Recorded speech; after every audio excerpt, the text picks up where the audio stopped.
జాతీయవాద జర్నలిజానికి అసలైన వేదిక నేషనలిస్ట్ హబ్ ని సబ్స్క్రైబ్ చేసుకోండి. నోటిఫికేషన్స్ కోసం బెల్ ఐకాన్ పై క్లిక్ చేయండి. సో భారతీయ దృక్కోణంలోనే మన గ్రోత్ ఫ్యాక్టర్స్ కి అంతర్జాతీయ పరిణామాలు దోహదం చేస్తాయి. డెఫినెట్లీ అక్కడున్న పరిస్థితుల మీద ఇంపాక్ట్ మన పైన కూడా ఉంటుంది. అయితే డిసైసివ్ ప్రభుత్వాలు ఉన్నప్పుడు ఒకలాగా ఉంటుంది, మైనారిటీలో ఉన్న ప్రభుత్వం ఉన్నప్పుడు ఒకలా ఉంటుంది అని అంటూ ఉంటారు. నిజానికి ఒక్కసారి మీరు ఈ జంక్చర్ లో, అంటే ఈ ఎలక్షన్ రిజల్ట్స్ వచ్చిన తర్వాత చేస్తున్నటువంటి ఎపిసోడ్ లో భారతదేశానికి సంబంధించి భారతదేశంలో ప్రభుత్వ మార్పు కోసమని అంతర్జాతీయ కుట్రలు, విదేశీ సంస్థల కుతంత్రాలు అనేకం ఉన్నాయి అని మీరు అనేక సార్లు చెప్పారు. ఈవెన్ గ్లోబల్ ఉన్నప్పుడు కూడా మనం మాట్లాడుతూనే వస్తున్నాం. సో ఫస్ట్ ఈ ఎలక్షన్స్ ని ఇంపాక్ట్ చేసినటువంటి విదేశీ కుట్రల గురించి ఒకసారి ఫస్ట్ వివరిస్తారా? మనకు సోషల్ మీడియాని వాళ్ళు చాలా విస్తృతంగా వాడుకుని దాంట్లో ఒక ఫేక్ నెరేటివ్ ని స్ప్రెడ్ చేసేటువంటి ప్రయత్నం వాళ్ళు చేశారు. చాలా మేరకు వాళ్ళు సక్సెస్ అయ్యారని మనం యాక్సెప్ట్ చేయాలి. ఎందుకంటే మన దేశంలో మన సమాజంలో ఉన్నటువంటి ఫాల్ట్ లైన్స్ ఏవైతే ఉంటాయో, మనలో ఉన్నటువంటి చిన్న చిన్న తేడాలు ఏవైతే ఉంటాయో, దానికి విభేదాలు అన్నాను నేను, తేడాలు ఏవైతే ఉంటాయో వాటిని విభేదాలుగా చూపించేటువంటి ప్రక్రియ వాళ్ళు చాలా బలంగా చేశారు. వాళ్ళు దాని యొక్క గుణం ఈరోజు మనం చూస్తున్నాం. మనకున్న ఫాల్ట్ లైన్స్ మనకు తెలుసు. మతపరమైన విషయాలు కావచ్చు, లేదా మనకు కులపరమైనటువంటి విషయాలు కావచ్చు, వీటిని వాళ్ళు వాడుకున్నారు.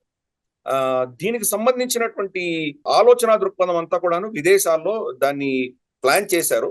ప్లాన్ చేసి అపోజిషన్ పార్టీకి వాళ్ళు ఏ అంశంలో ఎలా తీసుకువెళ్ళాలి, ఫేక్ నెరేటివ్ ఎలా తయారు చేయాలి, దాన్ని ప్రజల్లోకి ఎలా తీసుకువెళ్ళాలి, భయాందోళనలు ఎలా గురి చేయాలి, ఇవంతా కూడా వాళ్ళు ఒక స్కెచ్ వేసి దాన్ని వాడుకున్నారు.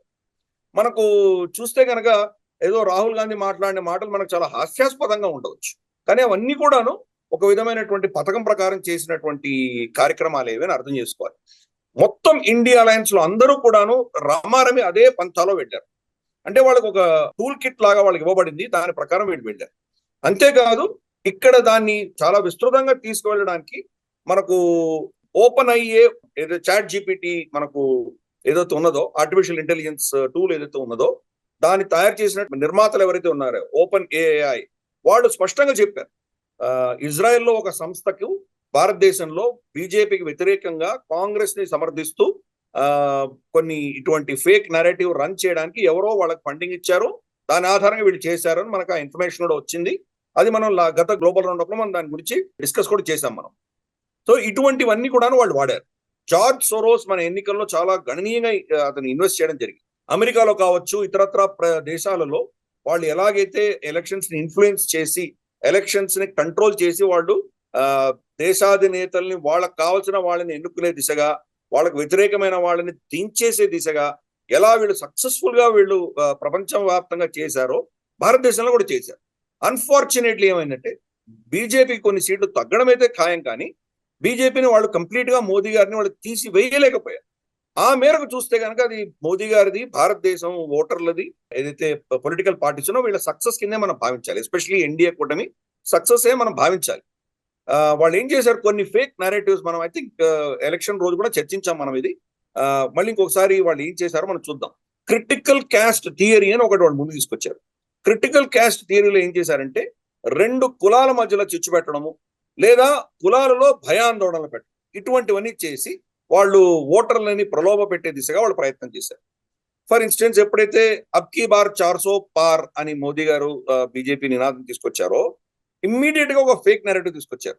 మీరు వాళ్ళకి కనుక 400 సీట్ల పైబడి వస్తే రిజర్వేషన్ కంప్లీట్ గా తీసేస్తారు, దాంతో మీకు ఆరక్షణ ఉండదు, మీ ఆస్తులన్నీ పోతాయి, మీకు వచ్చే పథకాలు ఏమి ఉండవు, మీకు ఉచిత ఇండ్లు తర్వాత ఏమేమి వస్తున్నాయి ఇవన్నీ తీసేస్తారు, మోదీ అది చేయబోతున్నాడు అని చెప్పి ఒక భయాన్ని క్రియేట్ చేశారు.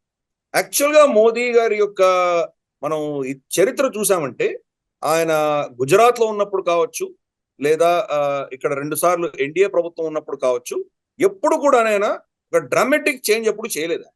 మెల్లిమెల్లిగానే మార్పు చేసుకుంటూ వచ్చారు. అటువంటిది సడన్ గా ఇప్పుడు ఒక్కసారి అంత పెద్ద మార్పు చేసి రిజర్వేషన్స్ తీసేస్తారు అన్నటువంటి ఒక నెరేటివ్ పెట్టారు. సరే, దానికి మనం హైదరాబాద్ లో కూడా చూసాం. మనము రేవంత్ రెడ్డి గారు దాన్ని రీట్వీట్ చేయడము, ఆయన మీద కూడా కేసు పెట్టడం, ఇవన్నీ చూసాం కదా మనం. అమిత్ షా గారి వీడియోని ఎలా చేశారో మనం చూసాం. సో ఇటువంటివి దేశవ్యాప్తంగా చేశారు వాళ్ళు. క్యాస్ట్ సెన్సస్ అన్నది వాళ్ళ మేనిఫెస్టోలో పెట్టారు. ఇండియా అలయన్స్ లో కాంగ్రెస్ ఎస్పెషల్లీ వాళ్ళ మేనిఫెస్టోలో పెట్టారు. వాళ్ళ మేనిఫెస్టోలో పెట్టడానికి కారణం కూడా మీకేదో అన్యాయం జరిగిపోతోంది, మీ అన్యాయాన్ని మేము సరిదిద్దుతాము అన్నటువంటి ఏంటంటే ఒక ఇన్సెంటివ్ వాళ్ళకి ఇవ్వడం అనేది జరిగింది. మనం చూస్తే కనుక రాహుల్ గాంధీ స్టేట్మెంట్స్ లో కూడా ఎవరికి ఎంత పాపులేషన్ ఉన్నదో అంత రిజర్వేషన్ ఉండాలి అన్నటువంటి ఒక కాన్సెప్ట్ ఆయన తీసుకొచ్చారు. మరి అలా చూస్తే కనుక ఇంకా మెరిట్ కంటూ ఈ సమాజంలో తావు లేదనమాట. అలాగే ఎక్కడో చౌపాల్లో కూర్చొని కొంతమంది అంటే గ్రామస్తుల మధ్యలో కూర్చొని మనకు ఐఐటీలలో పెద్ద పెద్ద విద్యా సంస్థలలో పేపర్లు సెట్ చేసేవాళ్ళు అగ్ర కులాలకు చెందిన వాళ్ళు, అందుకనే పాస్ అవ్వట్లేదు, తక్కువ కులాల నుంచి వచ్చిన వాళ్ళు పాస్ అవ్వలేకపోతున్నారు. అమెరికాలో ఇలాగే జరిగింది. నల్ల జాతి వాళ్ళు పేపర్ సెట్ చేస్తే కనుక మళ్ళీ వాళ్ళు గెలిచే వాళ్ళు దాన్ని పాస్ అవ్వడం మొదలు పెట్టారు. తెల్ల జాతి వాళ్ళు పేపర్ సెట్ చేసినంత వరకు నల్ల జాతి వాళ్ళు పాస్ అవ్వలేదు అని చెప్పి కంపారిజన్ తీసుకొస్తూ రాహుల్ గాంధీ మాట్లాడారు. నిజంగా అక్కడ తెల్ల జాతి వాళ్ళు పేపర్ సెట్ చేశారా, నల్ల జాతి వాళ్ళు పేపర్ సెట్ చేశారా రాహుల్ గాంధీకి ఎలా తెలుసు? రాహుల్ గాంధీ ఏదైనా డిగ్రీ పాస్ అయిన బాపత లేదు ఆయన. మరి అయినా కానీ ఆయన ఎలా చెప్తున్నాడంటే ఒక టూల్ కిట్ ప్రకారం ఆయన మాట్లాడుతుంది. ఆయనకు ఈ థియరీ ప్రకారం ఈ ఇద్దరి మధ్యలో ఎవరో నష్టపోతున్నట్లు బాధితులుగా చిత్రీకరించమని ఆయనకు చెప్పబడింది కాబట్టి ఆ యాంగిల్లో ఆయన మాట్లాడడం మొదలుపెట్టారు. మనకు చాలా హాస్యాస్పదంగా అనిపించింది అప్పుడు, కానీ ప్రజల్లో అది వెళ్ళింది, డీప్ గా వెళ్ళింది. అగ్రకులాల వాళ్ళు మమ్మల్ని ఏదో చేసేస్తున్నారు అన్నటువంటి ఒక భయం వాళ్ళలో క్రియేట్ చేశారు. ప్లస్ ఇది అంబేద్కర్ రాసినటువంటి కాన్స్టిట్యూషన్ ని వీళ్ళు తీసేస్తారు అన్నటువంటి ఒక భయాన్ని తీసుకొచ్చారు. దాంతో ఏమైందంటే హిందువులలో ఒక సిగ్నిఫికెంట్ పాపులేషన్ మనకు ఓబీసీలు అందరూ కూడా భయపడ్డారు. మాకు వచ్చేటువంటి ఆరక్షణలు పోతాయి, మాకు ఉన్నటువంటి వెసులుబాటు అని పోతాయి అన్నటువంటి భయంతో వాళ్ళు వెళ్ళి మోదీకి వ్యతిరేకంగా ఓటు వేశారు.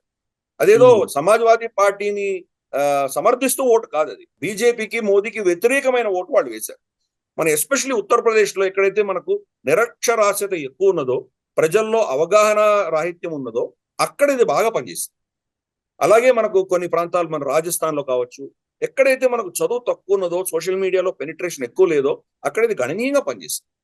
సో మనకు చూస్తే కనుక ఈస్టర్న్ ఉత్తరప్రదేశ్ అంటే మనకు వారణాసి మోదీ గారు ఉన్నటువంటి ప్రాంతం, ఆ ప్రాంత గోరఖ్పూర్, ఈ ప్రాంతం అంతా కూడా అక్కడ ముస్లింలు తక్కువ ఉంటారు, హిందువులు ఎక్కువ ఉంటారు. అయినా కానీ కూడా అక్కడ సమాజ్వాదీ పార్టీకి చాలా సీట్లు వచ్చాయి. అక్కడే 20-30 సీట్లు మనం ఓవరాల్ గా దెబ్బతినింది. బీజేపీ ఎందుకు దెబ్బతినిందంటే ఈ యొక్క నెరేటివ్ బాగా పనిచేస్తుంది. ఓబీసీలు బీజేపీ రాకూడదు అన్న భయంతో వాళ్ళు ఓట్లు వేయడం మనం చూసాం. ఇటువంటి ఫేక్ నెరేటివ్స్ అన్ని ఎలా చేయాలి అని టూల్ కిట్స్ అన్ని కూడాను ఇంటర్నేషనల్ గా మాస్ సైకాలజీ బాగా అర్థం చేసుకున్నటువంటి సంస్థలు, జార్జ్ సోరోస్ లాంటి వాళ్ళు, వీళ్ళందరూ ఫండింగ్ ఇచ్చి వాళ్ళతోటి చేయించారు. సో ఆల్మోస్ట్ మోదీని, బీజేపీ ప్రభుత్వాన్ని కంప్లీట్ గా తుడిచిపెట్టేసేటువంటి పరిస్థితి వాళ్ళు సాధించే ప్రయత్నం చేశారు. అన్ఫార్చునేట్లీ వాళ్ళకు కొంత మనకు ఒడిశాలో కావచ్చు, లేదా మనకు ఇతరత్ర కొన్ని ప్రాంతాల్లో కొంత వాళ్ళకు నష్టాలు ఏవైతే ఉన్నాయో నష్టాలను పూడ్చడం వల్ల కంప్లీట్ గా 200 కంటే తక్కువ బీజేపీకి సీట్లు రాకుండా వాళ్ళు కొంత దాన్ని ఆపుకోగలిగారు. 240కి వచ్చి ఆగిపోయింది. అంటే కొంత సక్సెస్ వాళ్ళు చూశారు, కానీ కంప్లీట్ సక్సెస్ రాలేదు వాళ్ళు. దాంతో ఏమైంది, మన ప్రభుత్వం కొంత బలహీనపడింది. మనకు అలైస్, మనకు చంద్రబాబు నాయుడు గారు కావచ్చు, లేదా నితీష్ కుమార్ కావచ్చు, వీళ్ళ ఆధారంగా నడవలసినటువంటి పరిస్థితి ఈ రోజు ప్రభుత్వానికి వచ్చింది. ఇది వాళ్ళు కొంత మేరకు ఒక పార్షియల్ సక్సెస్ కింద మనం భావించాలి. అలాగే కొన్ని ఫేక్ నెరేటివ్స్ ఇచ్చారు. మనకు రాహుల్ గాంధీ టకా టక్ టకా టక్ అనడం, అది బాగా స్ప్రెడ్ అయ్యి మనం యాక్చువల్గా వీడియోస్ కూడా చూసాం. మనం స్త్రీలు పోస్ట్ ఆఫీస్ ముందు నిలబడి పోస్ట్ ఆఫీస్ అకౌంట్లు ఓపెన్ చేసి నాకు రేపు పొద్దున 8,000 వచ్చేస్తాయి అనడము. అలాగే లక్నోలో వాళ్ళు వెళ్ళిపోయి మాకు ₹1,00,000 ఎప్పుడు ఇస్తున్నారు అని చెప్పి పార్టీ ఆఫీస్ మీద నిలబడడం, ఇవన్నీ మనం చూసాం. మనం అంటే ప్రజల్లో ఎంత ఒక విధమైనటువంటి గొర్రెల మందలుగా వాళ్ళని వాడుకున్నారో వీళ్ళు మనం చూస్తాం. ప్రజల్లో ఉన్నటువంటి ఆ అమాయకత్వాన్ని వీళ్ళు ఎక్స్ప్లాయిట్ చేశారు. వాళ్ళలో భయాన్ని క్రియేట్ చేయడం, వాళ్ళకి ఏదో లోభత్వంలో వాళ్ళు ఉన్నటువంటి ఏదో వాళ్ళని కొనుక్కునేటువంటి ప్రయత్నం ఇవన్నీ చేశారు.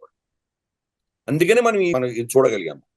తర్వాత కొన్ని లోకల్ ఇష్యూస్ కూడా చాలా ఉన్నాయి. ఫర్ ఇన్స్టెన్స్ అయోధ్యలో మనకి ఏమైంది, ఆ కారిడోర్ అవన్నీ వేయడంతో చాలా మంది ఒక 4-5 వేల కుటుంబాలు అక్కడి నుంచి విస్థాపితులు అయ్యారు.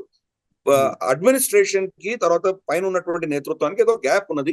వీళ్ళకి సరిగా వాళ్ళకు కావాల్సినటువంటి రీహాబిలిటేషన్ అది జరిగినట్లేదు. సో వాళ్ళలో కూడా ఒక విధమైనటువంటి వ్యతిరేకత రావడం మనం చూసాం. ఓబీసీలు ఎలాగో బీజేపీకి వ్యతిరేకంగా వేశారు, వీళ్ళు కూడా వాళ్ళకి వ్యతిరేకంగా ఓటు వేయడం. ముస్లిం కన్సాలిడేషన్ ప్రతి ఎలక్షన్ లో ఉంటుంది కాబట్టి దాన్ని మనం ఎప్పుడు ఫ్యాక్టర్ గా తీసుకోకూడదు. 2014లో కావచ్చు, 19లో కావచ్చు, 24లో కావచ్చు, ముస్లిం కన్సాలిడేషన్ ఎలాగో ఉంటుంది. గతసారి 2019లో కొంత కాంగ్రెస్ కి, తర్వాత అఖిలేష్ యాదవ్, మాయావతి వాళ్ళ యొక్క అలయన్స్ కి మధ్యలో స్ప్లిట్ అయిన మాట వాస్తవం. ఈసారి స్ప్లిట్ కాకుండా మాయావతి ఓటు కూడా కంప్లీట్ గా పెట్టుకొని కంప్లీట్ గా మనకు కాంగ్రెస్, ఎస్పీ, ఇండియా అలయన్స్ వెళ్ళింది మనం చూసాం. మనం ముస్లిం ఓటు ఫ్యాక్టరే కాదు, ఇక్కడ హిందువుల ఓట్లు చీల్చగలిగారు వాళ్ళు. ఈ స్కెచ్ అంతా కూడా విదేశాల్లో వేశారు. అది ఆ స్కెచ్ ప్రకారంగా ఇది నడిచింది. లాస్ట్ మినిట్ లో ఇవి తీసుకొచ్చారు. మోదీ గారు దాన్ని కంట్రోల్ చేసే ప్రయత్నం చేశారు, కానీ అప్పటికి టూ లేట్ అయిపోయింది. అది చేయలేకపోయారు. దాంతో దెబ్బతిన్నారు అక్కడ. మిగతా దక్షిణాదిన కొంత లాభం, మన తెలంగాణలో వాళ్ళకు 4 సీట్లు ఎక్కువ రావడము, అలాగే కేరళలో 1 సీట్ రావడము, ఒడిశాలో కొంత మంచి ఫలితాలు రావడము, ఇటువంటివన్నీ వచ్చేసరికి కొంత వాళ్ళకు ఉత్తరాదిన వచ్చిన నష్టాన్ని కొంత పూడ్చుకోగలిగారు. దాంతో ఈ రోజు కొంత సెట్ బ్యాక్ ఉన్నా కానీ కూడా మళ్ళీ మోదీ గారే రావడం అన్నది మనం చూసాము. దానివల్ల మరి అంత నష్టం ఉండదు దేశానికి, కానీ కొంత మనకు సెట్ బ్యాక్ అనేది తప్పకుండా ఉన్నది. పాలసీ మేకింగ్ లో మనకు ఇదివరకు ఆయనకు ఉన్నటువంటి ఫ్రీ హ్యాండ్ ఉండదు. అలైస్ మరి వాళ్ళు ఎలా ప్రవర్తిస్తారో మనకు తెలియదు. దాని ఆధారంగా ఇవన్నీ వెళతాయి. ఎందుకంటే ఈ రాష్ట్రాలకు ఎక్కువ ధనం ఇవ్వాల్సి వస్తుంది. అప్పుడు మరి మిగతా ఆయన ప్లాన్ చేసినటువంటి మేజర్ ఏవైతే యాక్టివిటీస్ ఉన్నాయో వాటికి మరి ధనం ఎలా ఉంటుంది అనేది ఆలోచించేయాలి.